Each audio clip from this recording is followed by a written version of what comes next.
Yo, yo, yo, what's up, everyone? You are officially entering the Fluency Lab. I'm Leo, and I'm currently looking at my bank statement, wondering why I'm paying for a premium cat wallpaper app when I don't even have a cat. Classic, Leo. Hi, everyone. I'm Emma. We are so thrilled to have you back in the lab. Today, we're diving into something that affects almost everyone's wallet: subscription culture. It's everywhere, right? You don't buy things anymore. You subscribe to them. Music, movies, gym, software, even your morning coffee might be on a subscription now. I was looking at some data before we started recording, and the sheer volume of these charges is staggering. Exactly. And because this is such a huge part of modern life, we need the right English vocabulary to navigate it.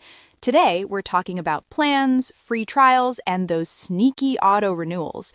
But we are also going to look at the psychology behind why we sign up, and more importantly, why we never seem to cancel. I think that psychological element is fascinating. It really marks a fundamental shift in how we interact with goods. If you go back historically, the economy was based on ownership. You saved money, you went to a store, you bought a record or a tool, and you owned it forever. Now we have shifted to what economists call the access economy. Right. You are paying for the privilege of access, not the object itself.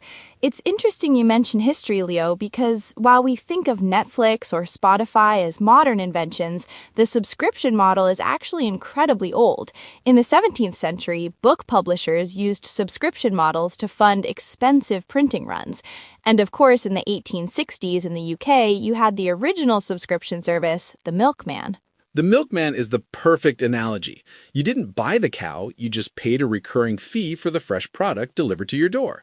If you think about it, software as a service, or SaaS, which is how we get Microsoft Word or Adobe Photoshop now, is just the digital milkman. That is a great way to put it. But let's break down the vocabulary of how these modern digital milkmen actually charge us. When you sign up, you usually have to choose a plan. Why do they use the word plan instead of just price? Because price implies a single transaction. A plan implies a relationship or a strategy. Companies like to offer different tiers or levels of service. Usually, you'll see the basic plan, which is the cheapest option with limited features. Then you have the family or premium plan. This is more expensive, but you can share it or get better quality, like 4K video or lossless audio. And then there's the distinction between the annual plan and the monthly plan. This is a big one financially.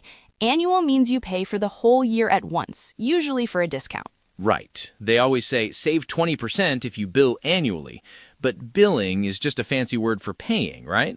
Exactly. Billing is the formal process of charging you money. But Leo, there's a very specific psychological reason why companies push that annual plan, and it connects to something behavioral economists call the pain of paying. I've heard of this. It's the idea that spending money actually activates the same region of the brain as physical pain, the anterior insula. When you pay cash, you feel it. When you tap a card, you feel it less. But when a subscription auto-renews annually, You don't feel it at all, or at least you only feel it once a year. If you pay annually, the consumption is separated from the payment. You watch Netflix in October, but you paid for it in January. It feels free in the moment. That separation is key to why the subscription economy has grown so fast. According to Zuora Subscription Economy Index, subscription businesses have grown nearly 5 times faster than the S&P 500 over the last decade. That growth is powered by one of my favorite 2 words in the English language: free trial. We all love them. A free trial is a limited period where you can use the service for free to see if you like it.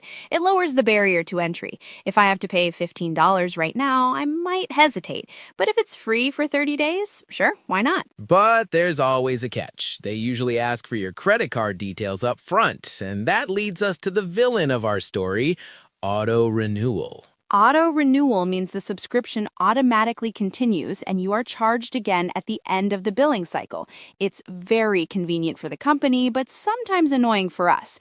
This is where we get into the concept of negative option marketing. That sounds ominous. What does negative option mean? It's a legal term. It means that the company interprets your silence as permission to charge you. If you don't say stop, they assume you mean keep going. The Federal Trade Commission, or FTC, has actually been cracking down on this recently because so many people get trapped. I've definitely been charged accidentally because I forgot to turn off the auto-renew. Is there a way to say I want my money back politely if that happens?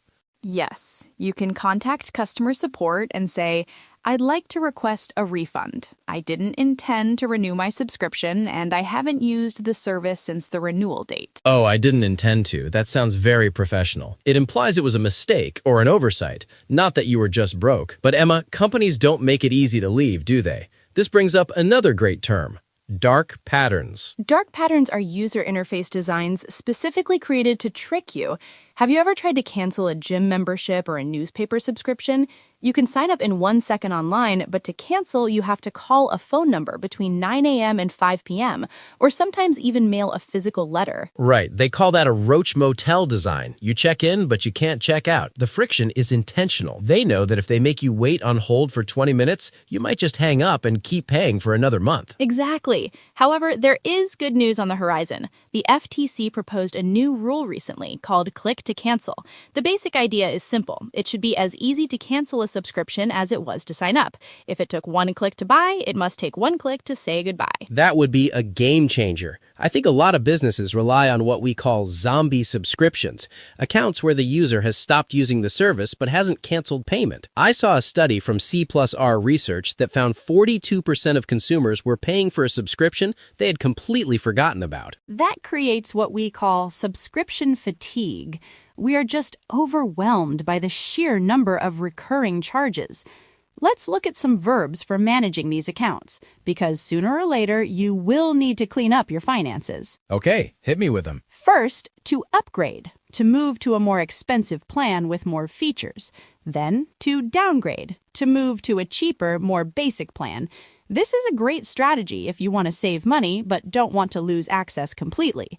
Many people don't realize downgrading is an option because the company hides the button. True, they hide it in the small print. That's the text at the bottom of the contract that nobody reads. Exactly.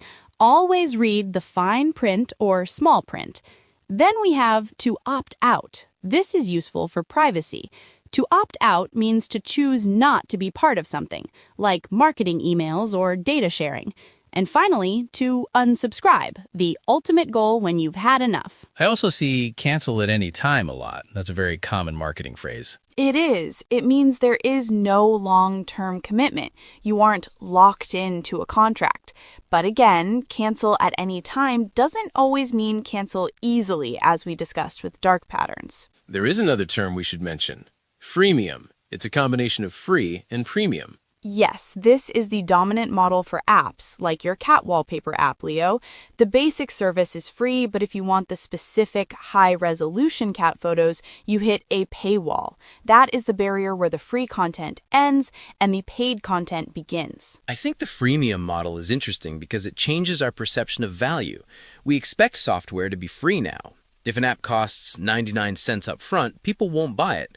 But if it's free, they might end up paying $10 a month inside the app later. It tricks our brain's valuation system. It absolutely does, and the aggregate cost is shocking. That same C-R research study asked people to estimate how much they spent on subscriptions monthly. The average guess was around $86. Do you know what the actual average spend was? I'm guessing it was higher, maybe double? $150? It was $219. People were underestimating their monthly drain by over $100. That is the danger of the subscription model. It's death by 1,000 cuts. You have $10 here for music, $15 for movies, $5 for a weather app, $12 for meal kits. It becomes invisible. That is the subscription blind spot. So how do we fight this? From a language perspective, when you are negotiating with these companies, you need to know the term retention offer. Yes. When you click cancel, often the system will suddenly say, wait, stay for another month and get 50% off. That is a retention offer. They are trying to reduce churn. Churn. That's a gross-sounding word, but it's the most important metric for these businesses. Churn rate is the percentage of subscribers who quit in a given period. If their churn is high, the business fails. So if you threaten to become part of the churn, they will often throw money at you to stay. It is a valid strategy for consumers. If you're willing to spend 10 minutes clicking through the cancellation process, you can often save money without actually leaving. You just have to be brave enough to click that unsubscribe button first. One thing that bugs me is when the price stays the same but the service gets worse, or they introduce ads into a plan that used to be ad-free. That feels like a violation of the original agreement. That is definitely contributing to the fatigue. We are seeing a trend now called rebundling. In the past, we cut the cord on cable TV because we didn't want to pay for channels we didn't watch. We wanted to pick and choose. But now we have so many separate streaming apps, Netflix, Hulu, Disney+, Max, that it's becoming expensive and confusing again. So companies are starting to sell bundles of these services together. Which basically reinvents cable TV, just over the internet. Time is a flat circle. We're just going back to the bundle. Exactly. The technology changes, but the economic models tend to cycle. It is all about finding that balance between what the consumer is willing to pay and what the company needs to survive. All right, let's wrap this up before my credit card expires. Let's review the key terms we covered today. We started with plan or tier, your level of service, basic, premium. Then we looked at the free trial, try before you buy, but watch out for the upfront card request. We discussed auto-renewal, the automatic charge at the end of the month or year, and the billing cycle, how often you pay. And don't forget the negative vocabulary, dark patterns, and the importance of reading the fine print. Your homework this week, check your phone or your computer. How many active subscriptions do you have? Are there any you should cancel or downgrade? Be honest with yourself about that subscription blind spot. Tell us in the comments, what is the one subscription you cannot live without? For me, it's my music streaming. Life without my playlists would be, well, silent. I tried to go back to listening to the radio the other day, and the commercials drove me insane. I paid for the silence. I'm with you on that, Leo. Music is essential. Well, that's our trial period for this episode finished. We won't auto-renew this conversation today, but we will be back next time. Thanks for hanging out with us in the Fluency Lab.